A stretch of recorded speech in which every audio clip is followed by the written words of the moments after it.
I can't think of anything other than exercise, but you have to enjoy the process, number one. Right. Also, you have to do it regularly. Think about this. If you start working out for, let's say, if you start working out, you keep it doing for next 3 to 6 months or even a year, increasing the endorphins or BDNA, that part of the brain that is normal for you, it will be easy for you to do that. Yeah.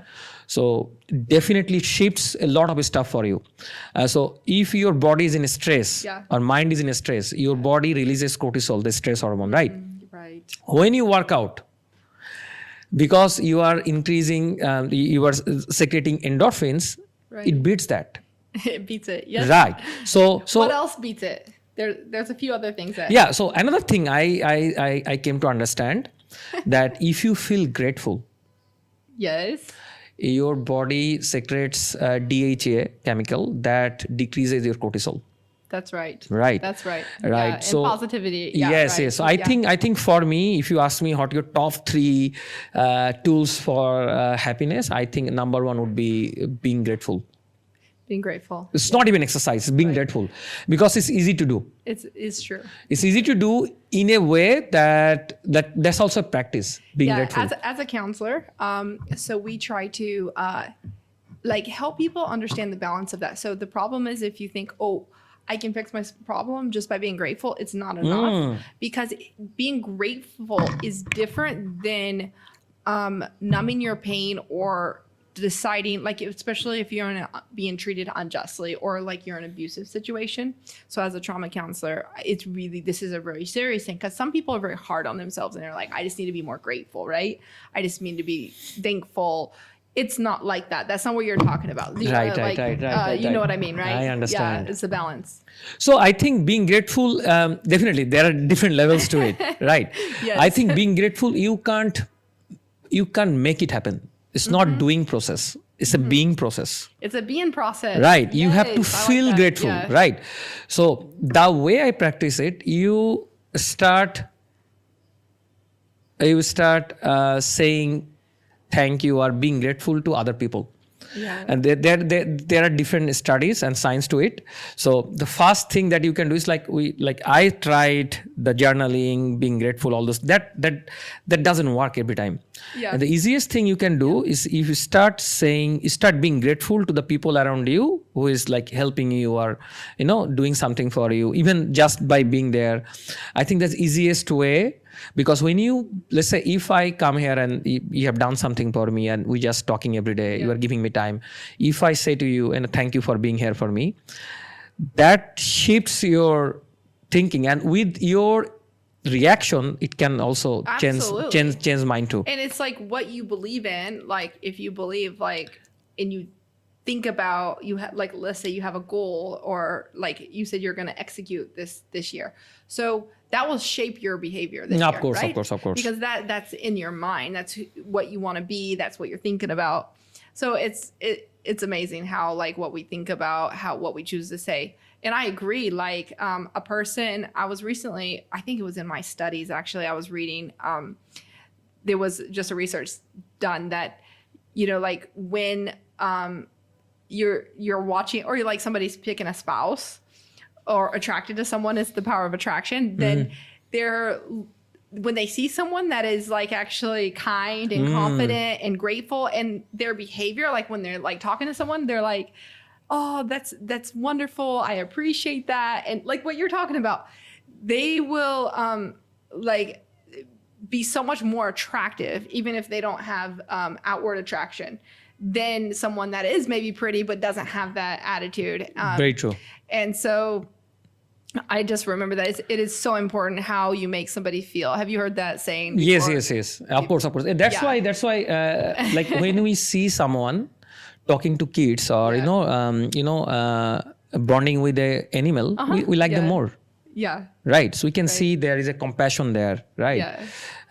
I think girls like that in boys. Yeah, that's definitely true. Right. Yeah. We can talk about relationship. Yeah, well, that would be another podcast. Yeah, maybe. yeah, that's another podcast. But the 5 love languages. But yeah, no, it's so true, and that's kind of going into the outward appearances, and but it still is connected to the mind and the body and how we think. So I think it is an important subject for sure. So we should do it again, but especially with the social media and all that. But more is what I'm talking about is just, affirming what you're saying about being thankful and more like what the choices we make. I think we're coming back to that again, like the choices we make. And it's the choice just to recognize that there could be something that you could be grateful. So the way I look at it, I also am not the best journaling person in the world right now, especially right now. I used to before I was married, but after I got married, out the door. And I do think journaling is good, but journaling changed my life. I still to this day I journal, but journaling is really helpful to, I think it's a mindfulness practice. Absolutely. You become aware of your thoughts. If you write down your thoughts, you see it clearly. I think, I recommend journaling to all my clients. Yes. who is struggling with sleep. Yes, if you journal really for 5 minutes before sleep, Yes. it's like a magic When I pill. was single, I have so many memories of just falling asleep on my journal, right? Like it does. It actually like kind of it takes out those thoughts that are trapped and you're trying to like, spin around, but it does get them out. So I totally recommend journaling too. Coming back to gratefulness, like I would practically say that it's really true what you said. It doesn't have to be so like journaling or something. There's a very big difference between thinking something in your mind and then saying it. The power of saying it really puts it in statement. Like, so when you're depressed, as hard as it is, I try to encourage my clients to just take once a day, if that's all they can do, and just find something that they enjoyed or appreciated, even if it's in a soft way. And then they're like, oh, I have a boring life. I have nothing to think about, because I will ask them, is there anything that you enjoyed this week? Anything that you did? Sometimes they're like nothing, yet we try to discover something. And in a session, just the power of helping them come up with, and it's not nothing wrong with that because they're depressed, right? It's so hard for them to be by themselves and to figure it out. Because sometimes that's why people come to a counselor, right? Because they actually can't figure it out on their own. It's too much energy to think when you're depressed. It depends on the levels. So I have found that too. Like the power, I just totally agree with that. The power of positivity is very important. So let's talk about a little bit more of those things that relate to your mental health and connect to the physical side of working out. You were talking about endorphins. Yes. And endorphins, I had asked the question, what else creates endorphins? Do you know? What's on your mind? Conversation? How could you not know? How could you not know? Anyways, it is hugs. Oh, yes. And kisses. Yes. So this is very important for parents to realize because makes sense. One of the key components to development for kids. The hugs and the kisses are so important. Also, it secretes oxytocin as well. Yeah. Right. Absolutely. That's also super important. There are studies in terms of longevity science. Yeah.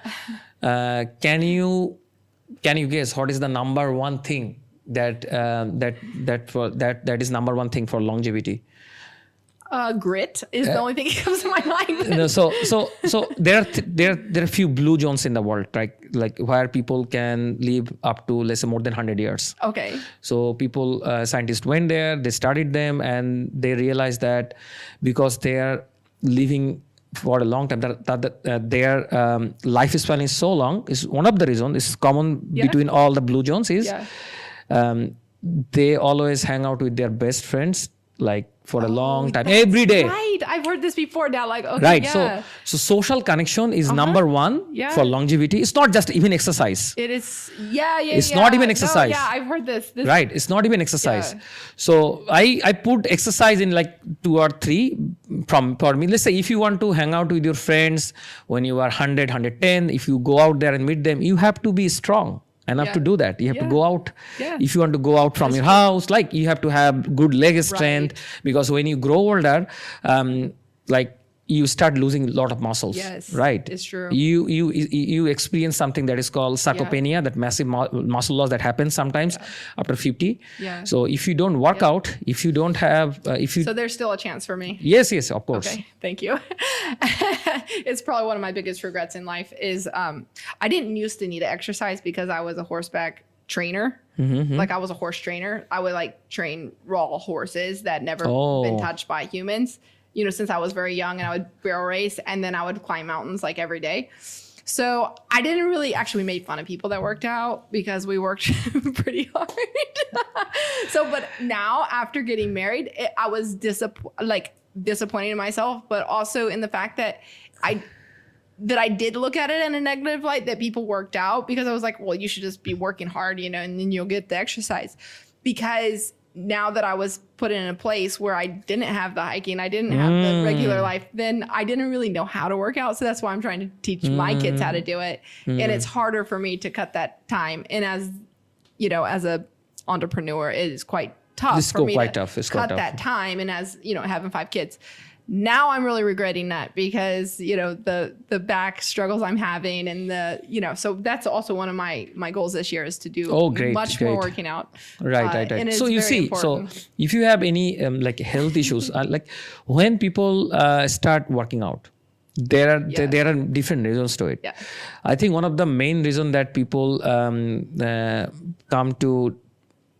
come to doing a lot of exercise in their lifetime, or you would say that they start working out because they are going through some health issues. Yep. I think some people wakes up in a different way. Yeah. For me, it was depression. Yeah. Right. And I was working out. I was doing martial art. I was into physicality, but I didn't realize the importance of doing it for the long run. Some people start doing it because they go through some health issues. Some people start doing it because they have some emotional issues. Right. So it's different for different people. But the main thing is you have to come to it. Yeah, absolutely. And so there is a learning curve to it. Yeah. Right. So, like even understanding what exercise can do for your body and mind, it's not that hard. You just have to wake up to it. You have to do it for let's say a few months. Absolutely. Yeah, and I would just like to, since we have a shortage of time here, we have to close this up soon.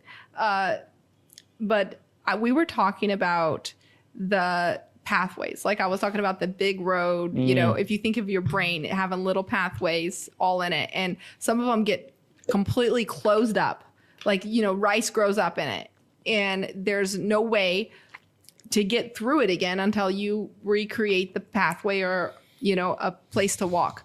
If you're thinking about your brain like a field, and then sometimes trauma has created a huge road, or some habits. So the way to think about it is, if you can walk again down through the field without the road there, with a psychologist, with a counselor, a life coach, whatever it is, or even when that could be in relation to working out and, you know, fitness.